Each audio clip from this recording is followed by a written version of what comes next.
Assalomu alaykum. Viloyatimiz hayotiga oid muhim xabar va yangiliklar tafsiloti bilan efirda Qashqadaryo axboroti informatsion dasturi.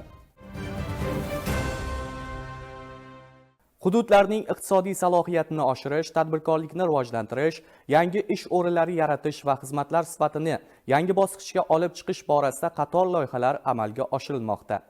Ayniqsa tungi iqtisodiyotni rivojlantirishga qaratilgan e'tibor bugun o'z natijasini bermoqda.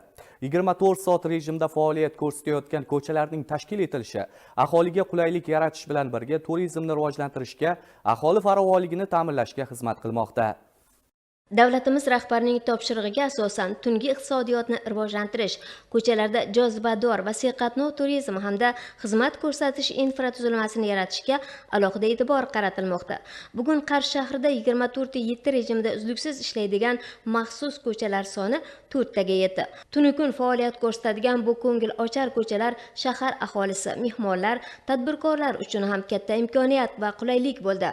Hozirgi kunda Qarshi shahrida 24/7 rejimida ishlaydigan ko'chalar sonini ko'paytirish harakatidamiz. Bu shahar aholisini tungi vaqtlarda, dam olish kunlarida oilaviy sayr qilishiga, hordiq chiqarishiga sharoit yaratadi. Ikkinchidan, davlat byudjetiga qo'shimcha manbalar shakllantiramiz. Shu bilan biz yangi savdo ko'rsatish va servis xizmatlarini tashkil qilyapmiz. Ish o'rinlari yaratamiz.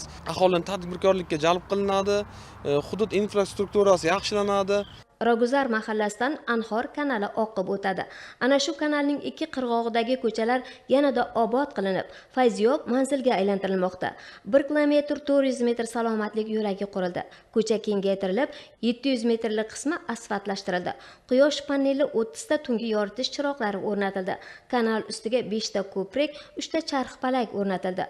Turli dekorativ toshlar, gullar, o'simlik va haykalchalar o'ziga xos manzara kasb etgan. Bundan tashqari yashil maydonlar, 5 ta dam olish ayvonchasi, 40 dan ortiq o'rindiqlar aholiga maroqli hordiq bag'ishlaydi. Yaqinda shahar hokimligidan vakillar kelib, bu joylarni obodonlashtirib, juda bir go'zal sayr qiladigan joylar tashkil qilamiz deyishganida, aytganlarida juda bir go'zal maskan bo'lib turibdi. Mana charxpalaklar qo'yilgan, anhorlarimizdan suvlar oqib turibdi. Odamlar dam oladigan maskan bo'lib qoldi. Juda bir o'tgan qaytgan bir nazar solib xursand bo'ladigan joy bo'ldi.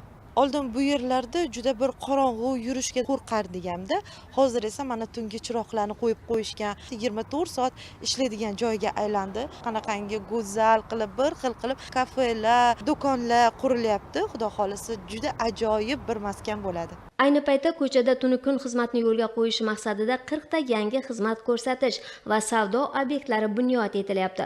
Bu ishlarga davlat byudjetidan 6 milliard so'm mablag' sarflanmoqda. Tadbirkorlar tomonidan esa 8 milliard so'mlik mablag' evaziga qurilish bunyodkorlik ishlari amalga oshirilyapti. Shu yerda mana umumiy ovqatlanish shoxobchasi ochmoqchimiz. Keladigan mehmonlar uchun milliy taomlar pishirib, xalqimizga tortiq qilmoqchimiz.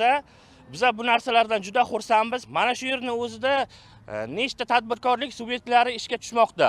Mana bu yerda maktab bor, shifoxona bor. Tungi smenada ishlayotganlar uchun ham qulay bo'ladi.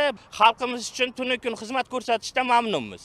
Shuningdek, shaharning Amir Temur ko'chasi ham tuni-kun faoliyat yuritadigan ko'chaga aylantirilmoqda.